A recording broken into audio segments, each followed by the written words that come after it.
Tammy McCaskill, you are hereby notified that a call workshop meeting of the City Commission is to be called to be held at the regular meeting place of the City Commission at City Hall, 201 North 2nd Street in the city of Palatka, Florida, to begin at 5 p.m. on Thursday, May 24, 2018. The purpose of the workshop is to hold discussions regarding a proposed water and sewer rate structure to cover emergency expenses and debt service associated with state revolving loan funds. Please govern yourselves accordingly. We'll go ahead and call this meeting to order. Roll call, please. Mayor Hill. Here. Commissioner Borum. Present. Commissioner Campbell. Present. Commissioner McCaskill. Here. And Vice Mayor Brown is absent, excused. So you have a quorum. Thank you. I'm going to ask Pastor Ike Brinson, Isaac Brinson, you come up and lead us in the invocation. And we're going to ask Mr. Gass if you would lead us in the pledge.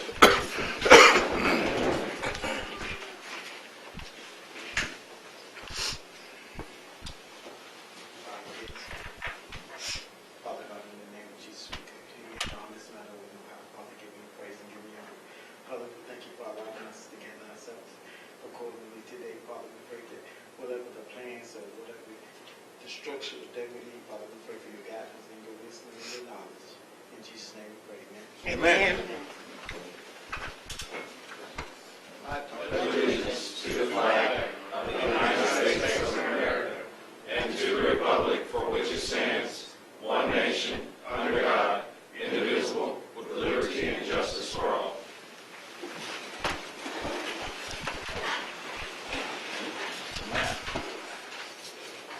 Okay.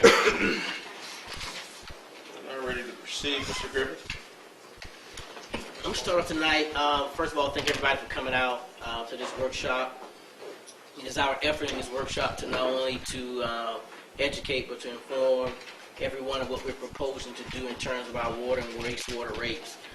This is not something that is new to many of you. As I look across the room, some of you have been here before for discussions about wastewater and water, and in particular water quality, the type of water that we produce from our system, as well as the condition of our system, as well as the maintenance that has been previously taken on in our system, and those maintenance areas that we need to plan for in the future, and some of which, quite honestly, we need to start doing now and making those things a priority. I think everybody in this room understands the need for quality drinking water, how essential that is to the quality of life in any community, how essential that is to even your quality of life and even your families. So this isn't something that we're just now doing. This is something that previous lead to me and previous to some of you, there has been discussions on to get us to this place. Tonight we're getting to that place where we need to put a structure in place, a rate structure in place that adequately allows for us to be able to address our current infrastructure needs, as well as to anticipate those needs that we foresee in the future. As well as is our hope tonight that we can have healthy dialogue, that we can answer any questions that anyone may have as we begin to start having this conversation. There's 4 things I want us to be prepared for, and we're going to hopefully discuss tonight and educate you on. One of which is why the city must consider increasing the rates now. The other is the rate structure itself. The other is the impact of the rate structure to the customers. And lastly, the system improvements that need to take place now and in the future. So as we begin this presentation, one of the things I want you to keep in mind is that this is not something that I bring to this board haphazardly, if you will. As I've said, this is something that has been planned before. I don't think any manager plans to bring a rate increase of this magnitude to a commission, and 3 of his board members are up for re-election. So I don't take that lightly. The reason why we're bringing this is because we're in a situation where we need to start addressing this issue now. Quite frankly, we probably should have been addressing this issue, but I think we're to a place now that we need to start putting feet to it and making this visionary thing happen. So we're going to start off with Jonathan Griffin. Logan's going to come down later and to lead us into this discussion. Jonathan. Thank you, sir. As Mr. Folston said, there are multiple reasons that this is being brought before the Commission today. First for workshop and discussion, and eventually at tonight's meeting for first reading. One of those main reasons, if you recall at your last Commission meeting, you approved a contract with S.E. Klein & Associates in the amount of $706,000. That is probably going to be the largest expenditure as a result of damage projected into the utility fund related to Hurricane Irma will be $1.1 million when it's all said and done. This graph is to illustrate the projected reserves as we experience some of those expenditures and as we realize the revenues as we move through the remainder of the year. Logan put the green line up there to kind of illustrate where we would like to be able to maintain a minimum fund balance to be able to keep the lights on, pay payroll, and things of that nature. One of the other reasons Mr. Folston mentioned that we're here tonight is that water quality is paramount. One of the things that as a municipality we want to strive to provide excellent water quality as well as provide water on a continuous basis at constant pressure. I got these from Ms. Wiley at the water treatment plant. She's responsible for overseeing these regulatory tests. And as you can see, since October of 17, we have failed 11 out of 19 bacteriological tests in the distribution system and 12 out of 12 trihalomethane tests. Now, those THMs are not something that we like to see as a cancer-causing agent. Again, water quality. So when the water leaves the plant, it looks like this. It's nice, clear, you can drink it right now. When it goes through these pipes, you have service disruptions, water leaks, water main breaks, or exercising fire hydrants, or testing fire hydrants for fire flow, working valves. You start to get things like this coming out of your faucet. This bottle right here actually is from 2016 Kirby. It is a sample that I keep on my desk that came personally from a resident that lives on Kirby Street. Our guys worked to actually replace that line in-house. This sample is from the water tower. So you can see at least the plant goes to the tower, great water. This is what we want to eventually get to everybody on the distribution system. Since October, we've had 205 reported leaks and 45 water quality and rusty water complaints. We threw these pictures in here because there is an added cost to this. It's not just the cost of our guys having to go out at 3 o'clock in the morning and fix a water main break. It's not just added costs, in operation and expenditures. The residents have a cost too. I mean, this is a burden. This is my favorite picture. So this is actually in our distribution system. I saw this picture for the first time yesterday. This happened a couple years back on St. John's Avenue in front of Palatka Healthcare. This was a main break, and that car drove into that hole. We've had 38 main breaks since October of 17. So this is a very important number because 55% of your distribution system is critical to very critical. This doesn't even take into consideration some of the PVC pipe that was put in the 70s and 80s that's nearing or just past its useful life. This is your galvanized and your cast iron and your asbestos cement. 55% of that system is at critical or very critical. JR may have to help me with this, but how does that impact health, safety, and welfare? So when 55% of your system is at critical or very critical, you have the potential, the increased potential or probability that asset failure is going to lead to a system-wide catastrophe. And we've got a story that we want to share with you that happened on May 11th at the end of this presentation that actually relates to the healthcare corridor. But JR, would you mind actually telling the commission what core flow and supply actually means to fire response and emergency response? Yeah, I mean, there's several areas across town, especially in our Palatka Heights areas, where there is not sufficient fire hydrants in the area. I provided Mr. Griffith with some test flow data over the last several years. In a particular area where you can watch the water slowly decrease and flow, there's not the number of fire hydrants needed in the area. You can get in that South 14th corridor from Hargrove, from 15th and Twig, and there's one fire hydrant in the whole neighborhood. So, I mean, we don't have sufficient flows in there. The one I gave him earlier was at South 12th and Short Street. The fire flow on that hydrant is 192 gallons a minute. That is not enough to have fire flow from one hand line nozzle off the fire truck. So unless it's something like you see in the picture where you need a lot of water, it's just not in some of these areas in town. I mean, there's areas in town where we do have adequate fire flow, but there is areas that are in critical need. That night when that fire happened, you all had a delay, and what was the purpose? Why? Because that was right next door to my house, and I had That's to correct. evacuate. That's correct. And I think Because it's lack of fire hydrants in the exactly, neighborhood. and it put us at risk. And there's some areas in that particular neighborhood that we're speaking of that we don't even carry enough fire hose on the truck to get from point to point. You know, we'd have to rely on the second truck bringing fire hose in as well because of the distance between the hydrants. Thank you. So it's not just about water, it's also about wastewater. And again, it's not, you know, as popular. I can't come up here and show you jars of wastewater and actually sell that stuff. So we've had 165 reported sewer backups since October of 17.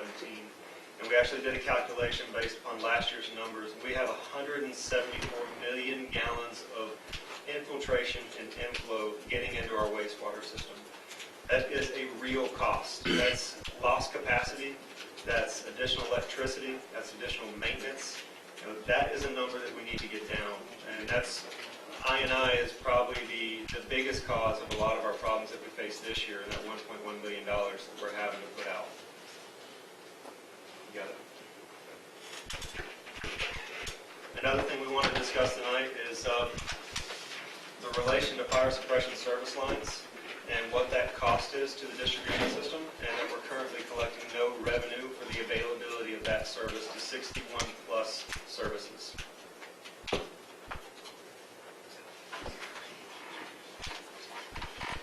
This map was done in May of 2014. Mr. Polston referred to that this is not something that just developed over the past couple of weeks. We have been actively looking at the condition of the system and figuring out a way to proactively fund the replacement, either through grants, either through utility revenue, or other funding sources to replace the aging infrastructure. You can see there's a reference up there that anything green is good, anything that's red and yellow is poor. This map has been our guiding document because it's rated by aging condition, but moving forward, if we do establish a rate structure that allows us to be more proactive to replace the system, we'll probably be looking at doing a buffer overlay with schools, healthcare corridor, and things of that nature, and take that into consideration in prioritizing areas. We're going to quickly go over the current water rate structure and the proposed rate structure and just highlight the differences. When we get into the discussion portion of the workshop, we can obviously come back to this and answer specific questions. But what we want to highlight is that our base rate right now is either residential or non-residential. What it doesn't take into account is an equal residential connection. Larger users that have a 2-inch, a 4-inch, a 6-inch, 8-inch, and a 10-inch meter actually place a higher demand on the system. Not just from consumption purposes, but also from how that system has to be designed to accommodate them. Therefore, the American Water Works Association actually recommends that utilities put in place an ERC base rate method. Now, there's some guiding documents out there. The American Water Works Association has their own ERCs with multiplication factors. Florida Administration Code has theirs. Other municipalities and counties have theirs. They all differ. And we put something together tonight that we want to discuss. And I think Logan wants to highlight some of the increases to the bills so that you can give us some guidance on how to finalize this rate structure. And that is the proposed rate structure right there. As you can see, instead of just being 2 rate classifications inside and out for residential and non-residential, you have everything from a 5/8" meter to a 10-inch meter. This is a 5/8" meter. This costs $184. That cost is borne by the utility, the system. You probably came in one of 2 doors coming in this building tonight, and there are 2 meters outside, an 8-inch and a 10-inch meter that recently had to be replaced. One cost $20,000 and the other cost approximately $15,000. That's only material cost. That's not the cost for our staff to go out there. That's not the equipment cost. That cost right now is being borne by every single user, not by the your hand is usually located in a residence Residential or small commercial, yes, ma'am. or a small? And it's spread across all of the people who pay into the city. Yes, sir. If you don't have a base rate that takes into account the extra demand on the system based upon the service size, essentially the other users are subsidizing that cost Subsidizing. at a fraction of it. This is the current sewer rate, same thing. There is, I should back up, I apologize. We do have a conservation block tier rate right now where the less you use, the less you pay per 1,000 gallon increments. And we were proposing to keep that in some capacity. On sewer, we're proposing the same thing, to go from residential and non-residential to an individually metered residential account to various non-residential base rates based upon the size of their service connection.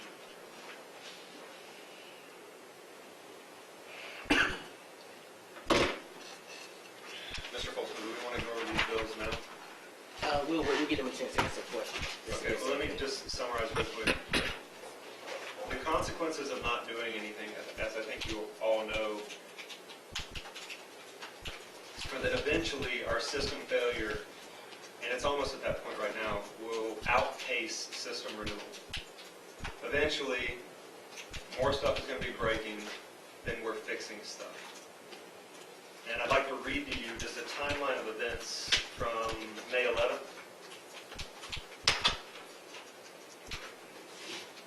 So on Friday, May 11th at 2 a.m., the elevated tank measured 35 feet. That's the water tower over in Westover.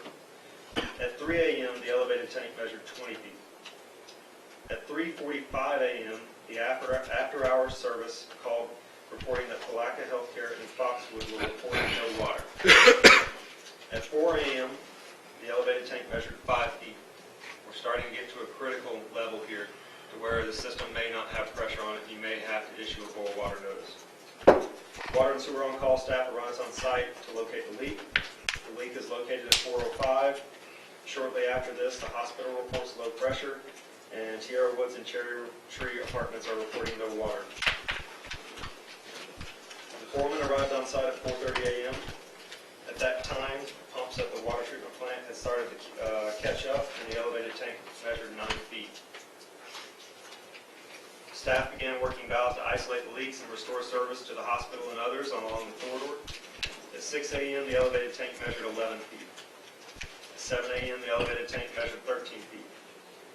At 7 a.m., a call was also placed to the county for the use of their vacuum truck, as our 22-year-old vacuum truck was down for service.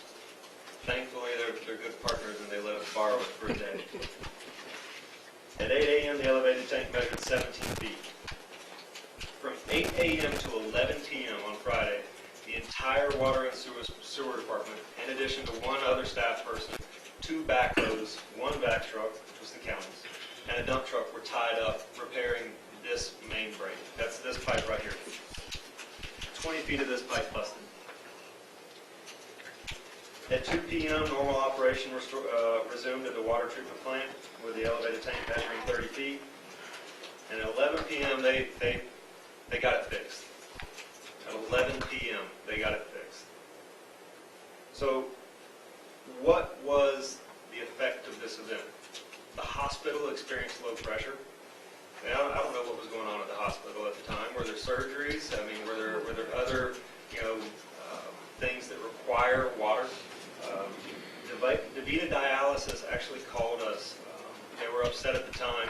We talked to them after the fact, and sometimes you forget the impact of some of what these events can have.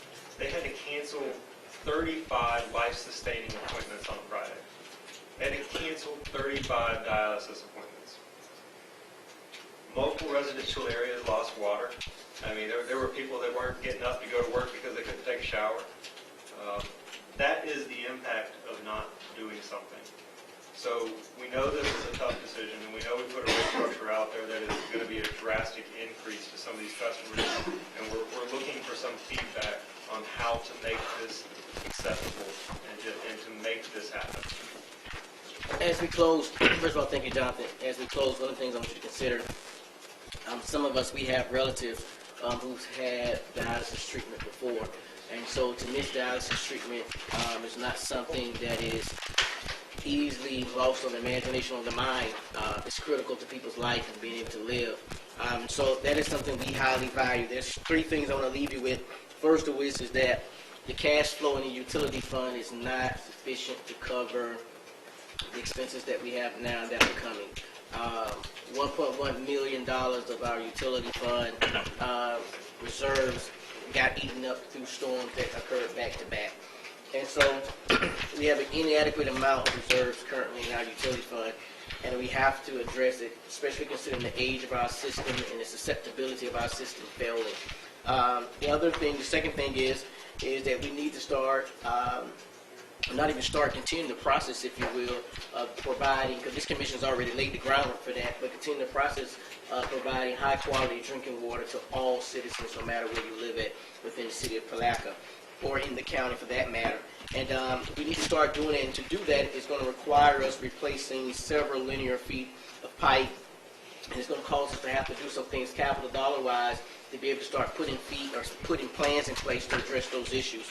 And then lastly is third to pledge revenues for the $7 million state revolving loan that we have right now access to at a rate of 0.23% with 20% forgiveness. And to be able to do that, we need to pledge revenues to be able to get that rate. And as many of you know, rates are on everything are just going up, and up. So this provides an opportunity for us to continue the progress and process that you guys have done in terms of providing high quality drinking water and replacing some of our aged infrastructure at a really low rate for the citizens of Palatka, and as well as those that are in the county. So if you have any questions, please present them now at the workshop. We'd love to answer any questions that you guys have and hear any questions that the brother may have as well. Thank you, Mayor. Thank you, Commissioners. I think before we get into the questions, have you finished the presentation? Yes, sir. We can always go back to the slide if there's specific questions. I think before we get started, one of the things that's most concerning to me, I think it's a twofold situation. First, I think you got water lines that go back to 1886, as old as 1886.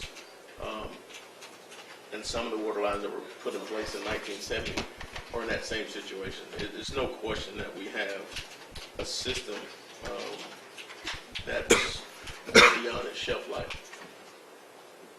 I guess the biggest concern I have is the impact and really where we are.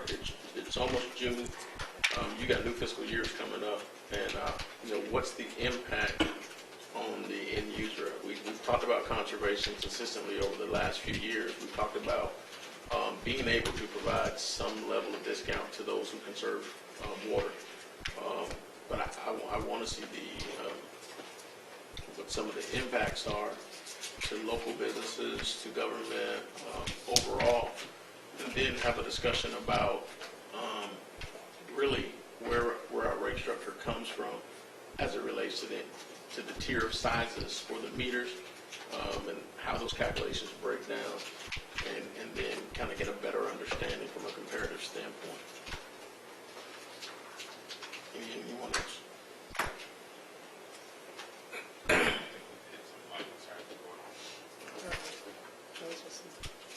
highlights that I wanted to kind of hit on as well. So. Yeah, absolutely. Because if we approve that, again, we need to understand and know how that would impact people who have not contributed to that, and how would that impact them. I'm sorry, sir. What's the question? If we were to approve the rate structure, how would that impact the people who were not contributing to the cost associated with replacing lines or meters? So. Okay, so I'm sorry, I just was saying that I think that was something that the mayor hit on also. How does it hit, what impact does it have on the commercial customers as well as the residential customers? And I think he was saying that. The people who have not contributed. And I do understand that. all right, those are great, and I think this is a good time to talk about it. So Jonathan, let's talk about a couple scenarios. When you had to replace that meter a couple of weeks ago, how much was it? $20,000 for the 10-inch and approximately $15,000 for the 8-inch. Who paid for it? The utility pays for it. We've already been through that. I want to talk about So, what the impacts are. so we're getting to somewhere with that. So it was a $20,000 impact to the whole utility system. 35. Which means everybody had to pay for that. Everybody had to pay for it. There's $35,000 expense that was not budgeted. Can you give us an example of what a large size business currently is paying? Logan, do you have that? A box store? Yes, so we have a box store. Do the current one first, what they were currently paying, in terms of their base rate as well as usage. Roughly $1,000, give or take, and that's just an average. What do you call a large size business? Home Depot, Are we doing this based on Box consumption? store, or employees? box store. Yeah, Walmart, it goes even further up to $6,000 roughly, for size of Walmart. And so the mayor has a good point. Are we basing it on consumption? Let me take that back, not current, that's where it would move to. Right. So currently, what are they paying? We're out right under $1,000. Currently under 1,000, and under the new calculations, what would they be paying? Roughly $6,000. Each store is a little bit different. Their usage each month can be different. It will fluctuate. So we're talking a $60,000 increase in annual budget to water. What? Based on consumption levels. So box store that size, whenever they're paying roughly a current of $1,000, would actually go up to roughly $2,300. How many? Yeah. Average consumption per month. No. Not even that. How many large meters? How many 8-inch, 10-inch, or 12-inch meters do we have in the city? There's one 10-inch meter in the city, there's one 8-inch meter in the city. The vast majority of businesses are going to be on a 2-inch meter in the city. The larger businesses, some of your businesses downtown are going to be on a 5/8 inch meter, same size as a residential. What's been the best practices for passing on the cost of the meter, of installation of a meter of that size onto the consumer outside of the significant increase in rates on a monthly basis? I'm not sure I understand your question. So if the meter, so when these buildings are put in place, who carries the cost of the initial meter in placement? The original install cost on a meter of that size is at the customer's cost. Is that the customer's cost? So the question is there a prohibition of any type that will preclude us from passing the cost on for any repair to a meter that size? That's where the base rate calculation comes from based upon service size. Your base rate, in theory, is to provide for the availability of the service. Your consumption is the cost per 1,000 gallons treated. And how do these base rates compare to other communities our size? I'm glad you asked that question. So, Florida Administrative Code, if you plug in the multiplication factor by meter, by service size, you would have seen a much larger base rate for a 10-inch non-residential. It would have been close to $1,500, $1,600 a month. If you plug in American Water Works Association, it's the same thing. It's going to be higher than what we currently have here. As your larger service size goes up, the cost, the equivalent residential connection cost goes down for your smaller customer.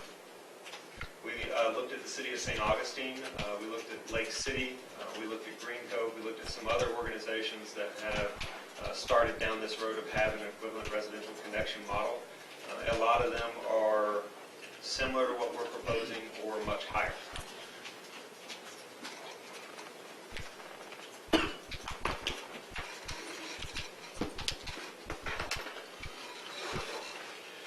And this has been going on for pretty much ever.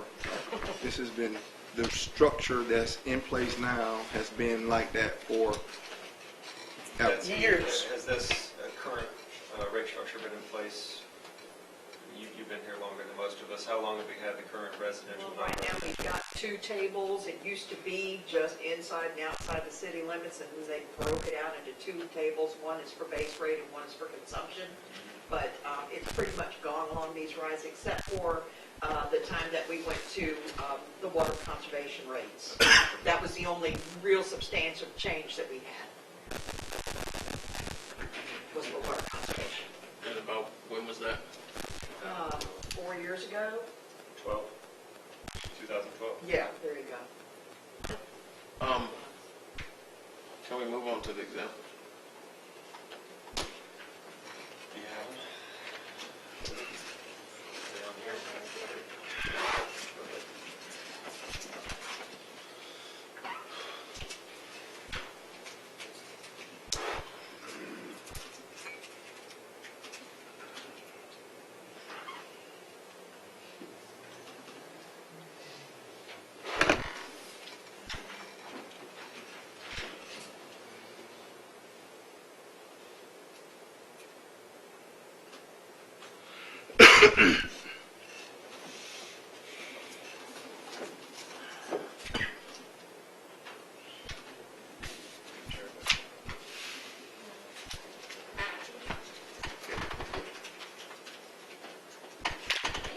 Okay, so whenever you're looking at examples of a bill, there's many different ways that you can look at it. There's the water, there's the sewer, there's the combined, there's the tax associated with the water and sewer at 10%.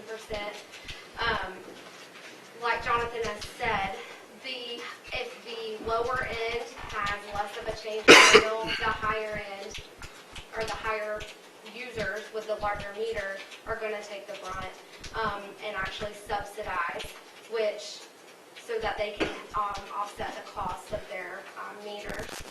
So if you'll see, the jail proposed does increase significantly. If you can go all the way down to the bottom, you have about a $7 change. Increase? Why would you have an increase at a one-person household, and then you got a salon there where it's going down? I mean, oh no, I'm sorry. No, Suppose. Okay, yeah. It went. It's going on. Okay. And so the jail has 2 meters. 1 meter. Yeah, it's 1 one meter compound meter. to So assess. depending on the flow, it'll go through one side or the other. So every month there's 2 readings, and they put 2 readings So together. 2 readings added together. The box store right there is about roughly the size, that's what I was speaking to, like a Home Depot. And then, that would be like your local cafe and a local salon. There are other things involved in the bills, so these fluctuate from month to month. This is just a snapshot of what could happen. Is this base rate and consumption, or just base rate? Base rate and consumption. We're looking at a jail using about 406,000 gallons. A box store of that size using about 25,000 gallons. Cafe using 21,000. Salon using 10,000. And then your one-person household using an average of 1,500. So there's a lot of.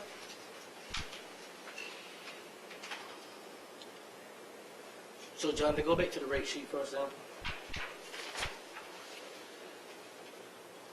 What's currently happening, talk about the current rate for residential. For water or sewer, sir. Water.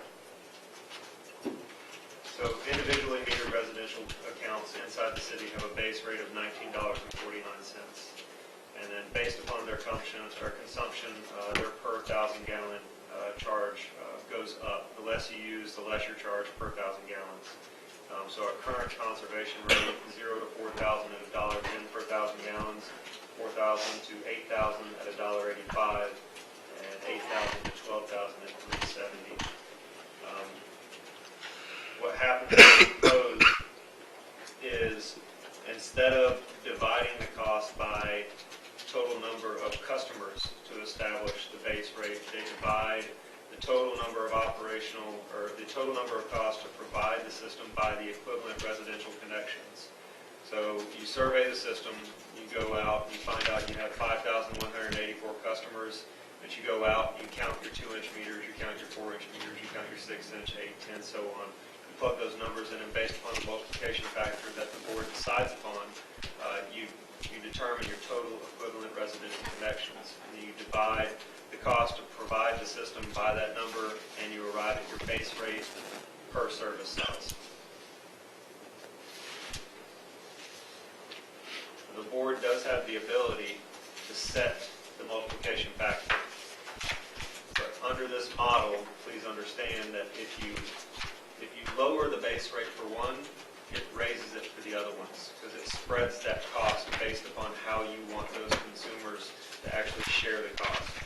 What we really need to be discussing is the actual conservation tier and what the board is comfortable charging per 1,000 gallons, because that's what's really driving up the cost for a lot of these larger consumers. What's the cost of production? Right now, if you take what we're pumping and the actual cost to treat and pump the water, it comes out to $4.94 per 1,000 gallons. If you take the amount of water sold, it comes out to $5.72. That calculation takes into account water that is unaccounted for and flushed water, because given the condition of our system, we have to do a large amount of flushing to keep water moving through the system.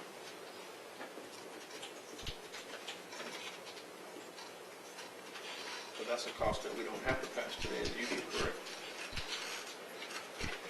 No, sir. But your cash balance forward would reflect that. The board could decide to charge just for the flat cost per 1,000 gallons, the $4.94.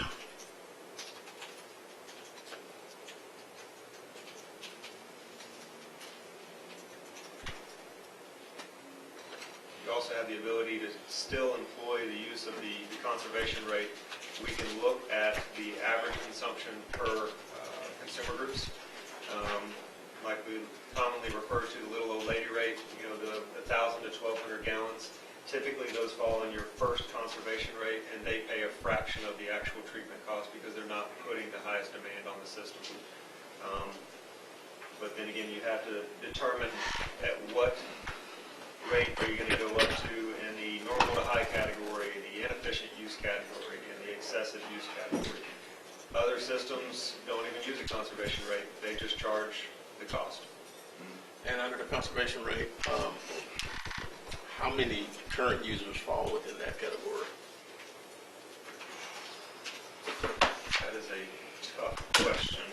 You can look for that information if y'all want to move on to another question and come back with that, sir. I do have that report here, though. Any questions from the commission? Any other questions?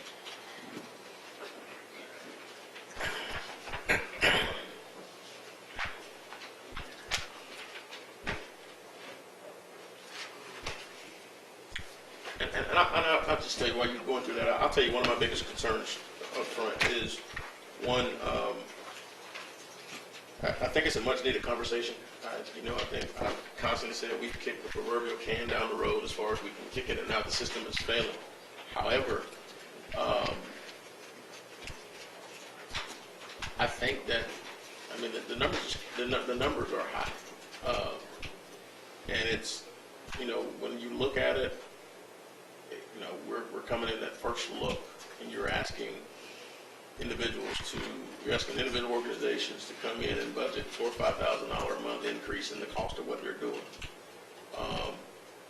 Really had a tough time in this community as a whole, and so the city has been the brunt of the blow for the past, let's just say 130 years, for lack of any other conversation. And I know it puts a lot of strain on our guys over in both the water department as well as in sewer, just dealing with some of the stuff that we've got in place. Our infrastructure's failing. There's absolutely no question about it. And I constantly say that we're in jeopardy of being the next Flint, Michigan. most of us in this room were born. But we've got small businesses that are struggling just to survive. And the increases, I think the increase of this magnitude created its own sense of seriousness. One of the things that I hear is that we have issues based upon what our fund balance is, based upon the allocation of $706,000. That's FEMA. We're probably going to get at least 75% of that money back at some point. If we need to, I think we can leverage that money. We can, there's an opportunity to leverage it for the period of time in which there's a return, calculating that to be around 3 years or so, which would give us an opportunity to not be in the same desperate state to move as quickly as we were planning on moving to make this happen. We've got other options besides just paying our reserves down to deal with that fund balance. We can't throw the baby out with the bathwater at this point. I just think that, to go in and ask a business or to ask a governmental entity that's struggling at this point to come in here and to go in and expect a $5,000 a month increase in their water rate, water and sewer, it's difficult for anybody. I mean, even if you got a $20 million budget that the sheriff's office has, you still got to come in and do the same thing we do every day, and you got to count pennies to try to make certain things happen. You get lean. I don't want being lean to be the situation where we start to cut jobs. But there has to be something done. There has to be some middle ground somewhere to put us in a position where we can start to move in the right direction. I think we've moved in that direction when we look at what we've done with CRA funds from that standpoint. But there has to be something that has to be done from a rate adjustment side. I just think that not looking at it from the standpoint of phasing it in and coming up with the immediate increase in October may not be the answer. I'm just one vote. But I think that we've got to consciously sit down and have these real conversations with everybody. And I don't think it can be done at one workshop. That's just my opinion.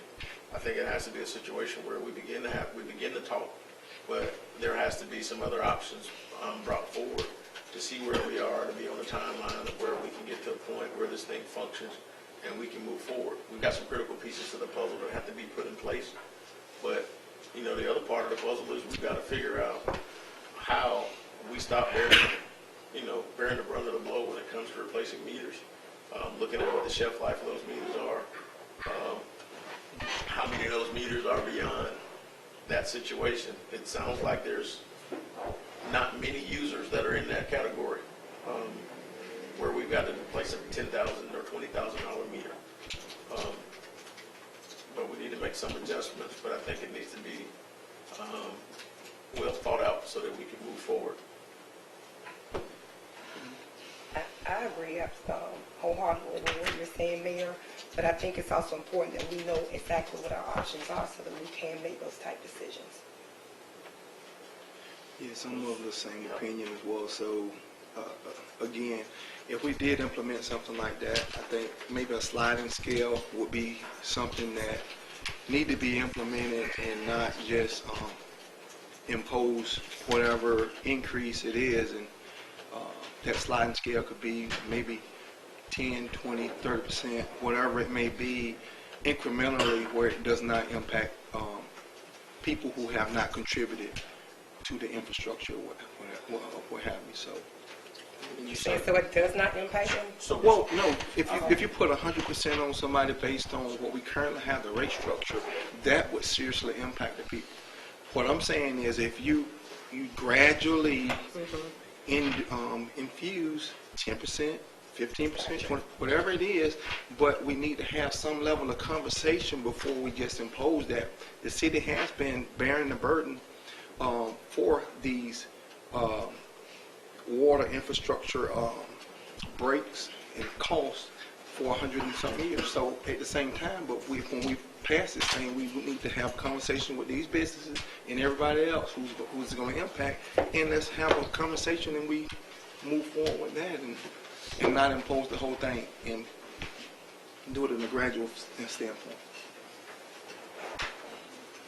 but I do think it's fairly early for us to be able to do this right now because this is, I mean, I didn't know a number of the situations that we currently had, and I always ask for reports on like a quarterly basis.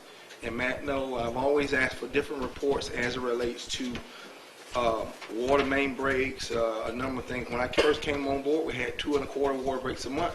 We went up to 4 water breaks a month. So we do know our aging infrastructure is failing. We have to do something. We can't end up in a Flint, Michigan situation, but at the same time, we have a little bit more time to kind of come around the table, talk about what we want to do, and put a good plan forward.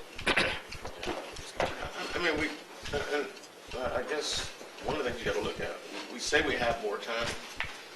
There's not a lot of time because the breaks are increasing, but at the same time, I think if we're able to leverage out what we're spending to deal with what we're dealing to deal with hurricane damage, it gives us an opportunity to explore some options. Because one of the things I think the chart shows us is that there's been a constant decline in reserves as we're dealing with this. Our cost of doing business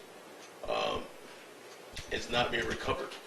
The cost of producing the water is not being recovered.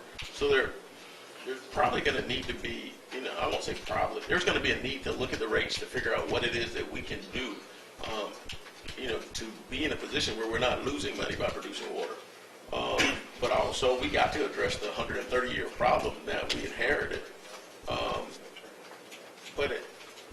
And I guess my biggest issue is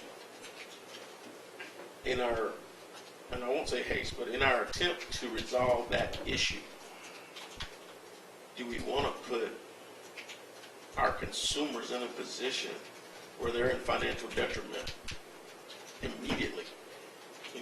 Everybody has to deal with this. It's not a happy subject, but I don't want to find us in a situation where I got to say, Joe, I got to say, Captain Wells, you got to, I demoted you, Commander. I say you got to make a decision as to whether you're going to have 2 or 3 more people working, or what are you going to do based on just to pay the water bill, or you got to cut something and do that. There's some necessary things that we have to do, and I think there's some decisions that we've got to make. We can't kick the can too far down the road, but I do think that we can continue to have these conversations. I think we continue to move forward. I definitely want to thank staff for the amount of time that they put into this, because it's not an easy thing. When we looked at the initial water rate study that came back out, it was 1,000%. 1,040% increase across the board to cover all the infrastructure that We were not even be replaced. near that. But this is the thing, there was a recommendation for a 1,040% increase, and our answer was we adopted a 6.5% increase on an annual basis to kind of deal with some of the issues, and it still didn't touch on some of the stuff that we had in place. We're seeing that the residential users are kind of carrying the weight for everyone else as it relates to some things. Can I speak real quick, sir? This workshop has been very informative, so thank you. I think we're getting a feeling for where the commission wants staff to head. I do want to remind you that there are some time-sensitive things out there. The first being the state revolving loan fund, which has taken a year and a half to get listed at $7 million at 0.23% interest at 20% forgiveness. That's what Mayor did a good job of summing up what I wanted to do.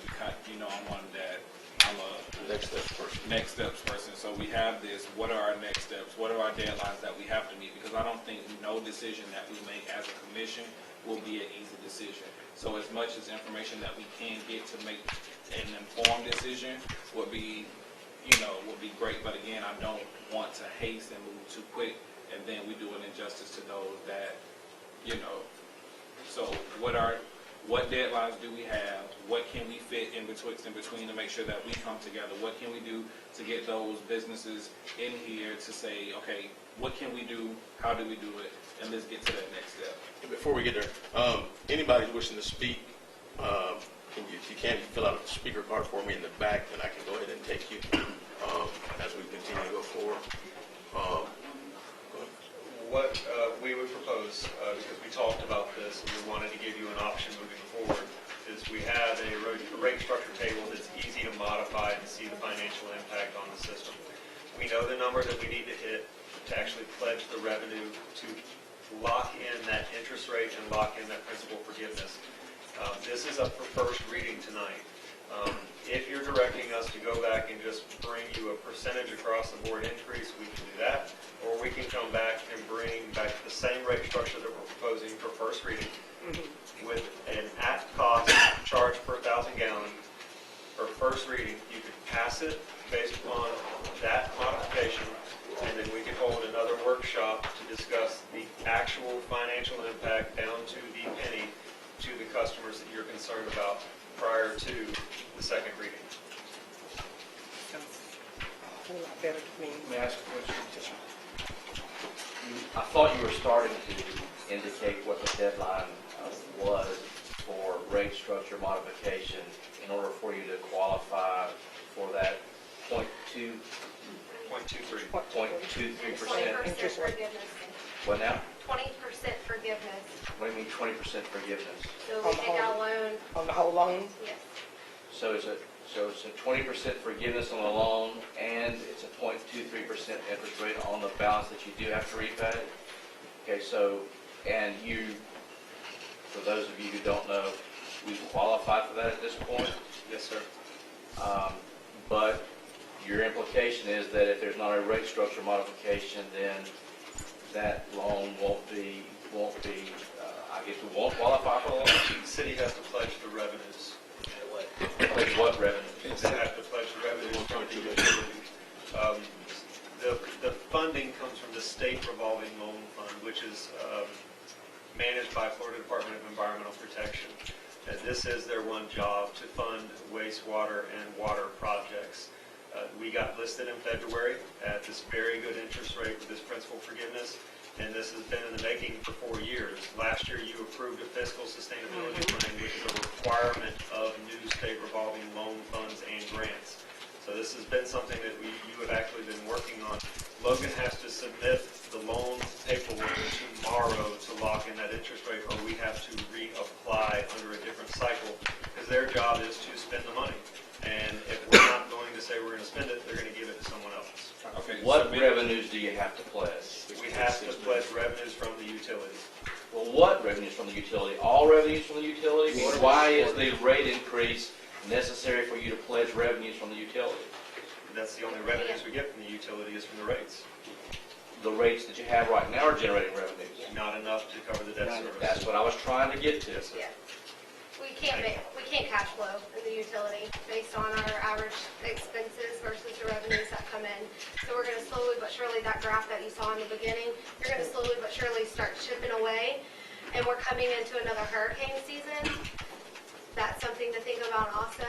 And so if we don't recover or start thinking about recovering, we won't be able to move forward. Sure.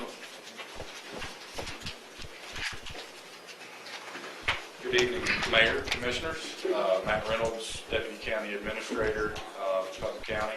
It's kind of weird not saying Finance Director, but yeah, just real quick, I wanted to touch on some of the information that was in the presentation in regards to those base rates, the increased base rates based on meter size.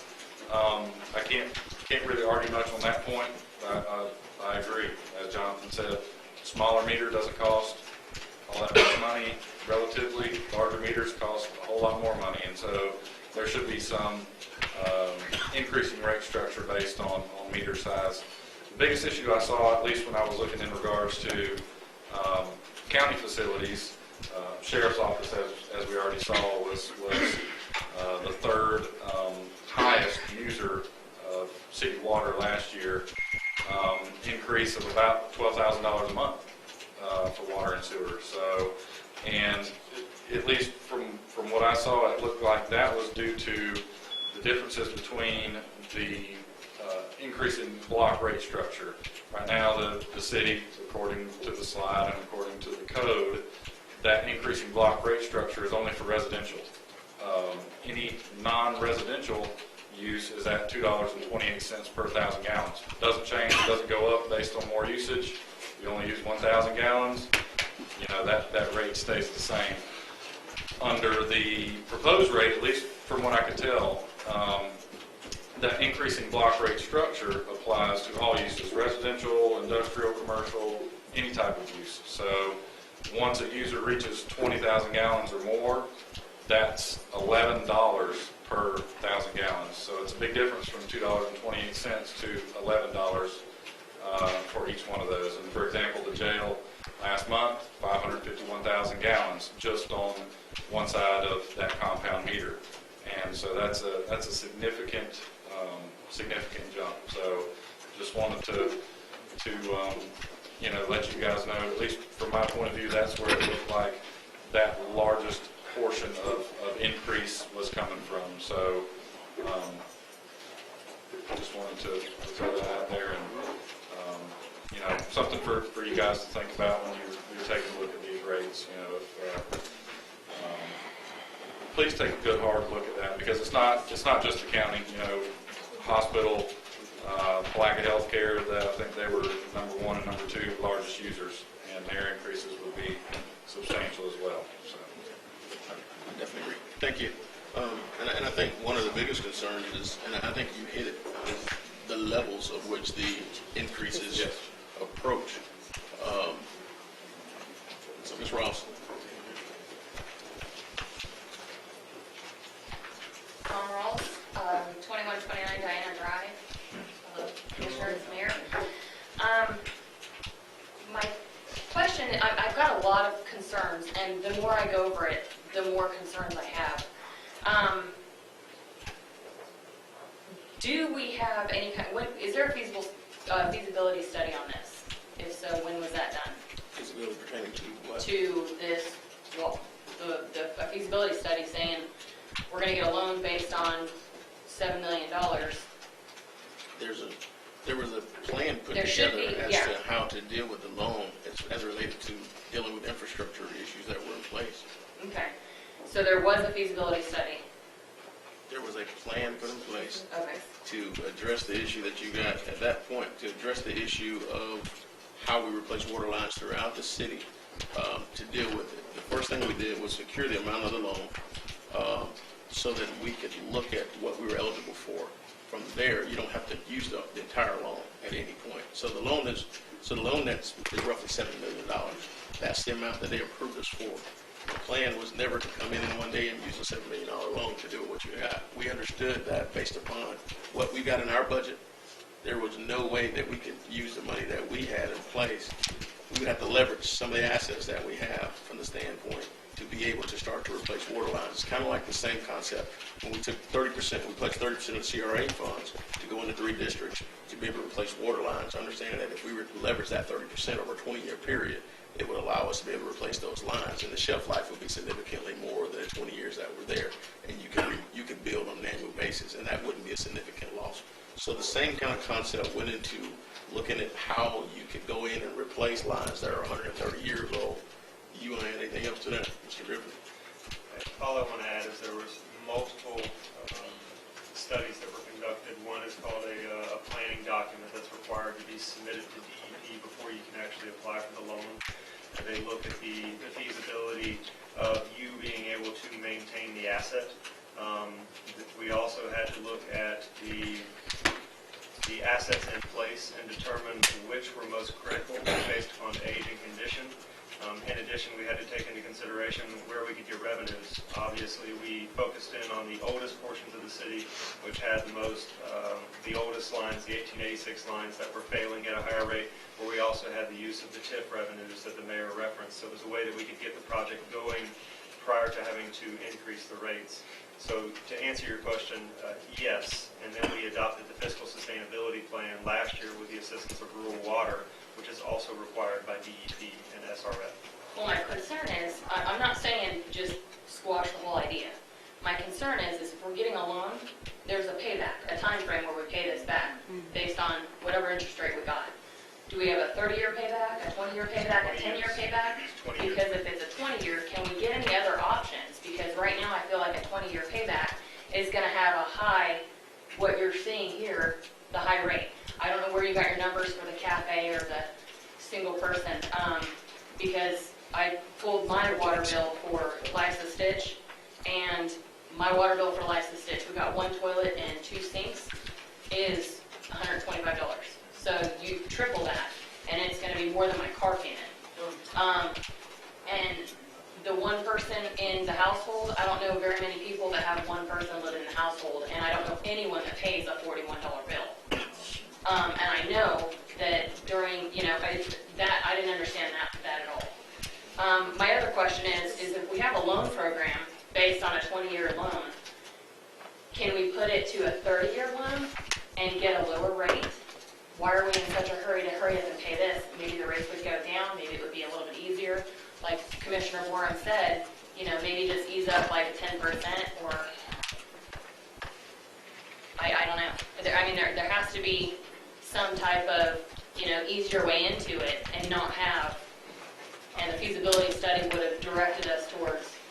I mean, I agree with you, Bart. I agree with you from the standpoint of, you know, the drastic change in the rates is not something that's popular with me from that standpoint. But also, I think that part of what goes on with the loan is, with it being a part of the state revolving loan fund, is that we're not drawing down $7 million in one day and then having a note off of 7 and passing that on to the end consumer to try to deal with what we've got to deal with. It's a phased approach. You're talking probably a 5-phase approach, I think, the last time we discussed, dealing with some of the infrastructure issues. Right, and that makes more sense on basically paying back. If you're only drawing $2 million, then you're only paying based on that interest rate on $2 million, so the rates don't have to jump to a god-awful amount. You know, so are these rates based on a flat $7 million rate that we're all going to have to pay off? And if that's the case, they just hit the jackpot on the utility side. You know, I'm just saying, you're going to have, and also, just to be fair, it's a transparency thing. A lot of people, I went to the water department today and I was asking questions, and I said, I sure hope I'm wrong about this. And they all pulled the reports. I said, because if I'm not wrong, and you guys raise the rates and everybody gets their bill in October, those girls are going to be quitting their jobs. You're not going to have a water department. But that's the purpose of the workshops. The purpose of the workshops are to do this. And one of the things that I said earlier is that to come in here and make a decision, I don't think it's a one-step process on any of it. I think it's a process where you got to go out, you got to put these scenarios out there, and then you got to continually educate people on what the impacts are going to be. But to see it one time and to kind of make the decision off of that. Yeah, and I think it should be some type of a, you know, let's have a scale. Right, I think. You know, I think we should somehow delay the decision and figure out a scale and say, you know what, we kind of like the lower end of the scale, not the higher end of the scale. That's more affordable for Putnam County. It brings businesses in, new businesses, because I guarantee you, a business comes in here and says, whoa, your water bill's just skyrocketed. This is like St. Augustine. I can go move my business to St. Augustine and do that. So we want to welcome businesses, not scare them away, especially ones that are wanting to build hotels, you know, stuff like that. So thank you. I appreciate your time. Thank you. Commander Wells. Did I get it right that time? I still messed it up. Call me whatever. Colonel, I'm sorry, Colonel. My daddy always said, call me whatever you want, except late for dinner. We'll be good. Again, I'm Colonel Joe Wells. I'm the Chief Deputy for the Sheriff's Office. I just want to take an opportunity to thank you, Mr. Mayor, and the Commission for really taking the time to consider this and the impacts. I know I'm preaching to the choir here when I tell you that government budgets are tough in Putnam County right now. We've looked at working with the county this year to try to draw ours even lower, even though we do have additional responses that we're finding about every day. Retirement rates increasing, liabilities significantly going up, motor fuels, and I can go on and on about things that are out of our control that are going up next year, and at the same time trying to work our budget lower for the county. So I tell you that to let you know that I appreciate you taking a look at this. These numbers are actually a little lower than what I saw. I was presented with the possibility of $17,000 a month water bills at the jail, where right now we're dealing with, they're bouncing between $5,000 and $6,000 a month. So that's a significant increase, somewhere to the tune of 180 to even approaching, I was told, to prepare for $200,000 a year additional increase in water.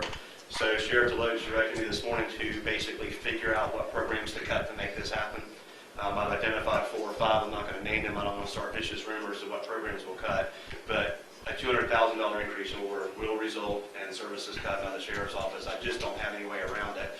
we certainly are sympathetic to the fact that where the city is with the water, we want to be good partners, and we can certainly stomach some increase in our water bills to help the city with this. We want to see the city succeed, and we know this is a priority, but I just hope that you'll take the time to consider not only the impact to the sheriff's office, the county as a whole, and everyone else, and it seems that you're doing that, so I just want to take an opportunity to tell you thank you.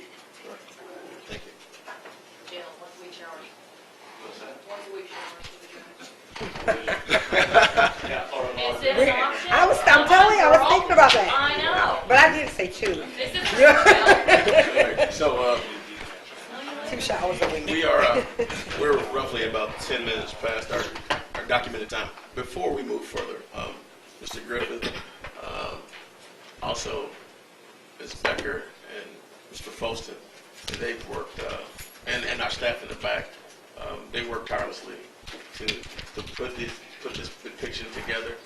Mr. Reynolds, you understand, for a number of years we've dealt with this issue. But I don't want anybody to lose sight of the fact that we walked in here 4 years ago saying that we had a $28 million water problem. That's just for galvanized pipe. We had $28 million for the galvanized pipe that had to be replaced. There's $60 million in total based upon the recent estimates, because we realized that the 10-inch pipe and the 12-inch pipe was just as bad as the galvanized. And so we find ourselves with a $60 million infrastructure problem just dealing with the water side, not touching on sewer and the stormwater infiltration that we had.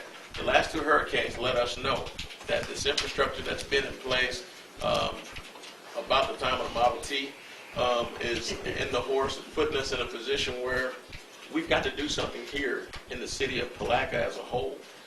We found our gravity-based sewer system in a position where it's collapsing, and we just allocated $706,000 on 3rd Street to deal with the short street. We're not talking about a very significant area. Some of the areas where we have newer infrastructure, we can attest that on a daily basis, our guys are out there. The entire team goes out and works they work these breaks. During the storm, we saw it with Palatka Healthcare, and we can't afford to continually kick the can down the road. We've got to start to move the ball in the right direction so that we can recover. It's a 130-year problem, but it's going to take. We've got to be able to fix this. We see where we can start to replace infrastructure from the water side, particularly the galvanized, within about a 5-year period of time, based upon some of the things that have gone on within the historic districts and expanding further out. But it's going to take some assistance. It's going to take some additional funding and some appropriation. But it's also going to take a bit of a feel for the citizens. I think one of the things that we got to be conscious of is the fact that water looks like Zephyr Hills when it comes out of the system. But if you pour Zephyr Hills into a dirty glass, it's something totally different. We all bear the cost of having to buy filters. We all bear the cost of having to buy water, bottled water, and any type of filtration system. All those things are extra costs that we have, replacing fixtures on a regular basis. And if we can get to a point where our infrastructure is what it should be, all those costs go away because we're in a better position. Unfortunately, I think the delay in implementing some of these repairs and dealing with depreciation of our system puts us in a position where today has become very critical. We don't want to be Flint, Michigan. We don't want to be that community that's in a position where we fail to do what we know is necessary. And it's going to come with some heartache. But I don't want it to come at the cost of us losing programs, losing jobs, losing things of that nature.